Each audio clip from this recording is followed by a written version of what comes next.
Ladies and gentlemen, so let me see, how many of you have traveled to Japan or Thailand or Taiwan over the past 2 or 3 years? Great. Or in fact, maybe you have traveled to 2 or all of the above destinations over the past few years. I believe that people who live in Hong Kong usually love traveling overseas. But how many of you have been on a sailing trip? I'm not talking about the type of zheng trip, one-day boat party in Sai-Kung. I'm talking about spending a longer, extended period of time living on a boat with sails and traveling from port to port, island to island. In fact, around a month ago, I went on such a trip, and I'd like to share with you some of the joy and challenges of the trip, so that next time, perhaps if you have the opportunity to go on one, you can decide for yourself whether it's something for you. Well, the trip that I went on was organized by some sailing enthusiasts in my MBA class. And during Easter, around 24 of us boarded a plane, flew to Phuket, and boarded 3 identical sailboats, and went on a 7-day trip to different islands, making a circle back to Phuket the last day. During that time, I found that the joys of a sailing trip are twofold mainly. One is that you actually get to sail. Now, some of you may already know that sailing is when you rely on the wind to propel the vessel forward.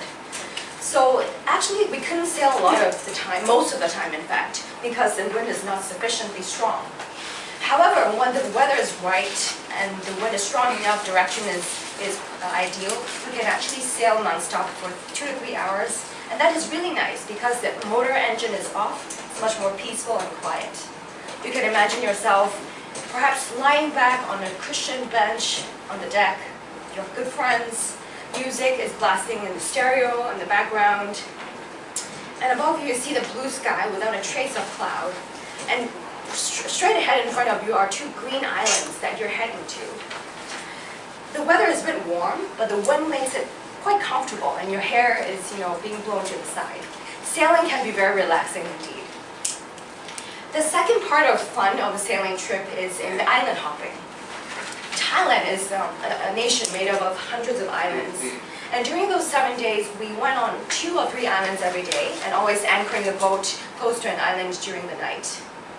Some of these islands are big, such as famous PP Island, with street upon street of tourist-oriented businesses, where you can perhaps get a massage, get a nice coffee, get some good Thai food before boarding the boat again for the night. Some islands are very tiny and can only sustain a restaurant perhaps, or even uninhabited.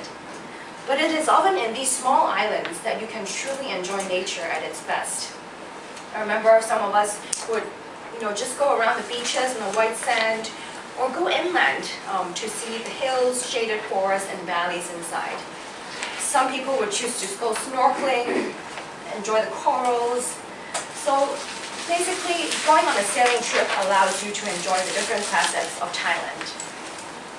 Now, as much fun as island hopping and sailing can be, a sailing trip does present its own set of challenges. One aspect is related to comfort.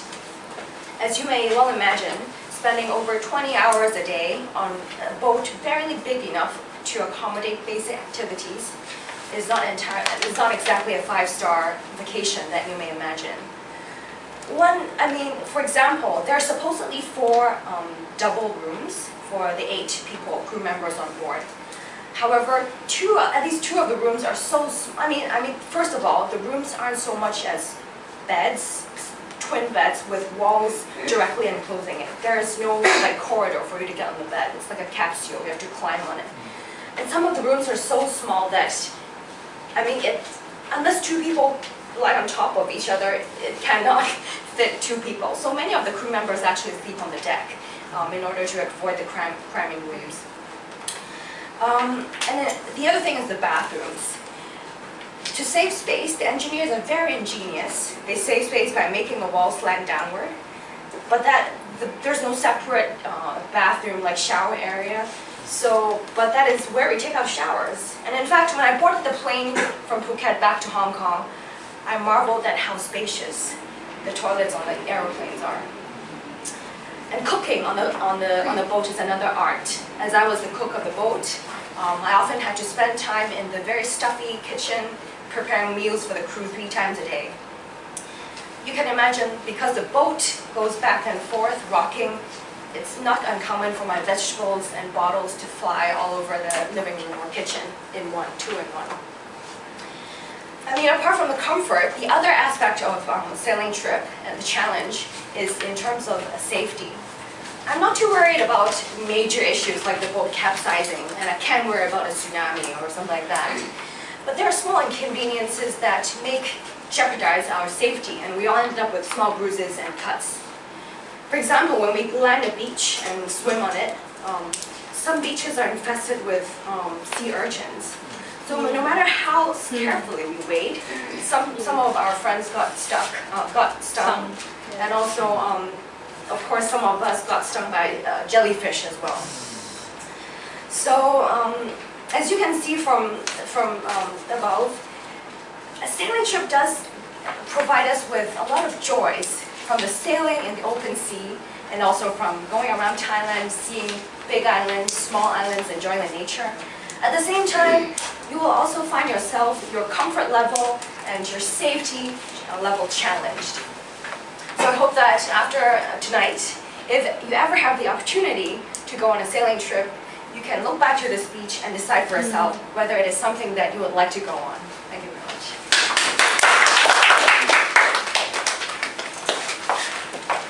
Hello everyone, and 1 minute again for the evaluation.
Time's up.